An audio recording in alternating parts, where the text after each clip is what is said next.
Yeah, people have asked me about this, so we're going to do a video talking about this. This is the action cam that I actually use for my videos.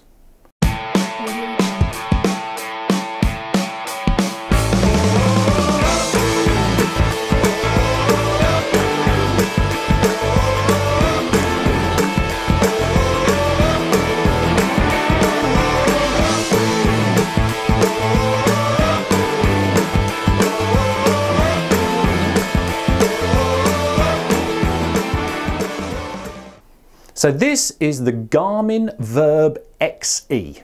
This is what I use on race day doing the film. So if you've seen the videos, this is the little bad boy that I actually use. It's either here or I'm holding it on a stick, but this is the actual kiddie that I use. Now, in the interests of giving sort of fair price comparisons, because none of these sorts of things are particularly cheap, I had a quick look on Amazon. This is sort of currently going for £290. I had a look as well. I did see on some other websites it was going for a little bit less. So I saw it for $260, $280, but you're talking that kind of ballpark at the time of filming. Now there's also the Garmin Virb Ultra 30.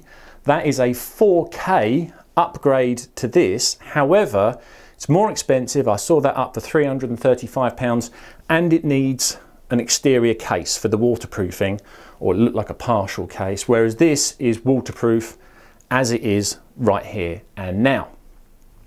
You can also get the Garmin Virb X. This is the XE. The X is going currently for £210, but that does not have image stabilization, and when you're bouncing all over the place, you do kind of want some image stabilization. So of course this review is based upon what I use a camera for, but I think if you're using an action cam, there's bound to be some action, and therefore there's bound to be, or most likely to be, a degree of movement. So having image stabilization, I think, is an important detail. And of course the elephant in the room, or the main competition, if you like, is the GoPro Hero 5 Black. Now, when I got this, that was going for about £400. This is all British pounds. I think that's come down in price now. I think that's maybe sort of £350, between £350 and £400. That is really the dominant one in the market, I would say, probably because they're spending a fortune on advertising and marketing, but it also appears to be a quality bit of kit as well. So some of the key features on this. Now, it can film in a variety of modes. So you've got 1440p, that's at 30 frames per second, 1080p, which is probably what your television is using. If you've got a fairly modern flat screen TV, it's probably 1080p. That's what this records at. This is currently the popular standard. It also does 720p, which some older flat screens run at. It doesn't do 4K, as I've mentioned, which new televisions are running at, and 4K I think is really the future. So if I was buying this in 2 or 3 years time, I'd want a 4K one. At the time of recording, I think 1080p is fine. Another key feature is this thing has what Garmin calls G-metrics, and G-metrics refers to the fact that Garmin have a lot of GPS technology at their disposal, like in my Garmin watch. It syncs up to the GPS satellite and extracts data. This can do the same thing. It can hook up or sync up to satellites, so it can tell you how fast you're going. It can do things like work out what altitude you're at and how you're accelerating, and all sorts of interesting data which it records and then can display on screen in various formats, which is, again, I think, quite a unique feature. I'm not aware of anyone doing anything quite like that. So that gives the Garmin Virb XE a kind of unique take on things that maybe others aren't doing. So let's get into what is great and what's not so great. So sizing. I think sizing is really important for this sort of thing.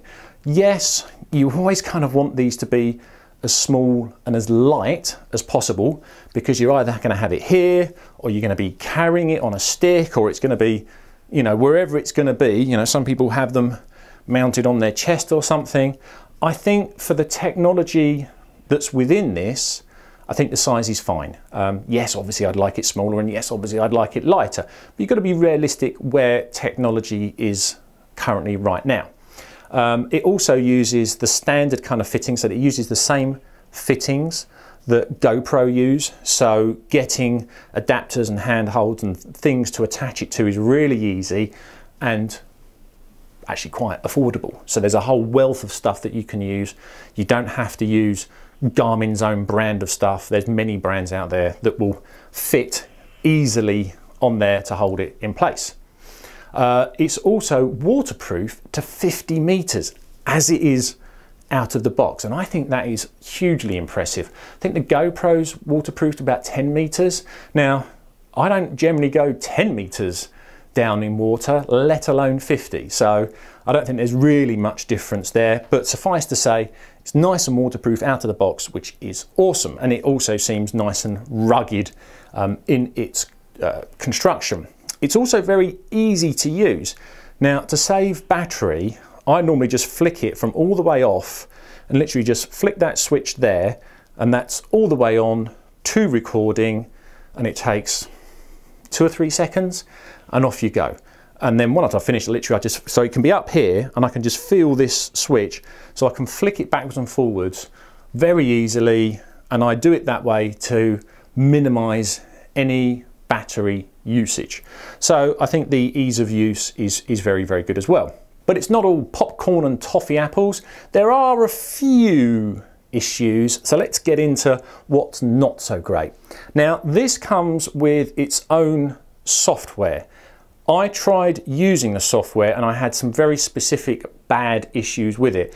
Most notably, the lip sync. So as I'm obviously filmed myself, you know, talking and saying whatever, or somebody else, and when I'm using the software, you could really notice that the voices didn't sync up with the mouth movements.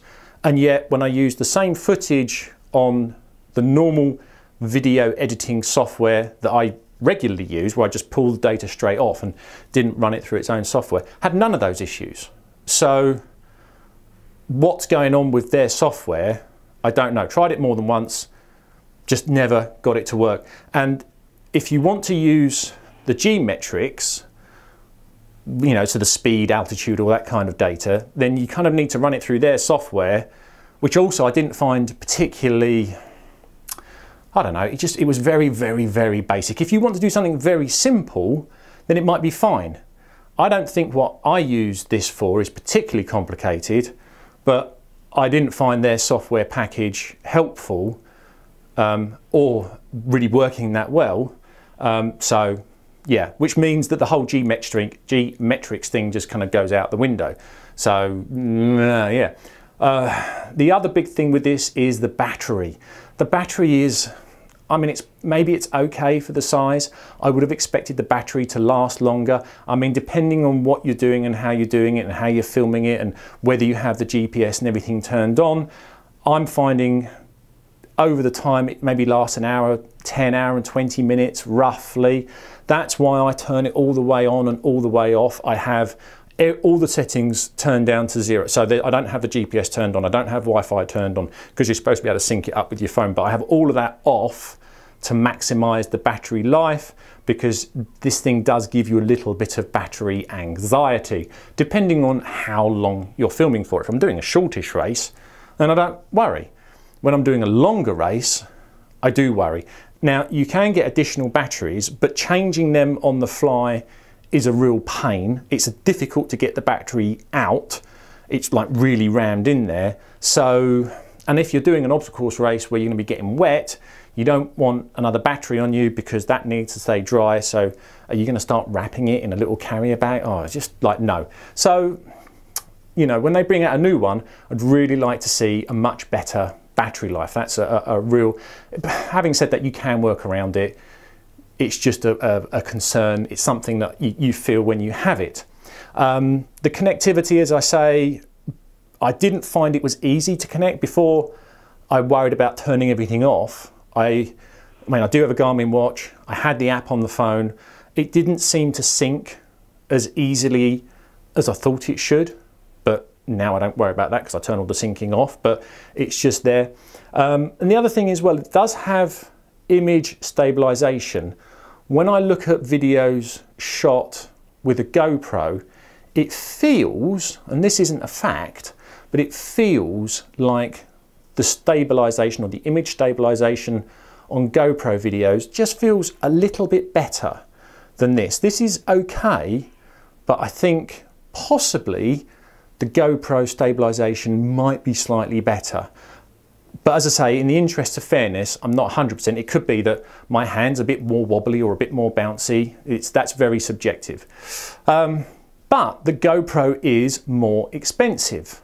So one could very reasonably argue, yeah, but if it's £100 more, or whatever the price gap is, it should be better. And when I bought this, the GoPro was more than £100 more expensive, and I didn't really have the funds for that at the time.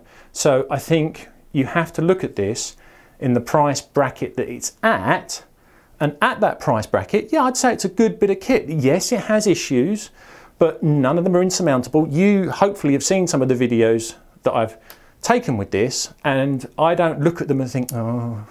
I'm looking at them and I'm fairly happy and pleased with what I've caught on this, because I think the images are good, the sound quality is fine, it's rugged, it's lasting. So for me, it's a solid 4-star product. If the battery had been a little bit better and the stabilization a little bit better, it would have been absolutely a 5. They're the only two bits that just make me think, oh, I can't quite give it a 5. But yeah, absolutely a 4-star product for me. I've really enjoyed using it, and I shall be doing many more videos with it. And with that, thanks for watching. I'll see you on the next one.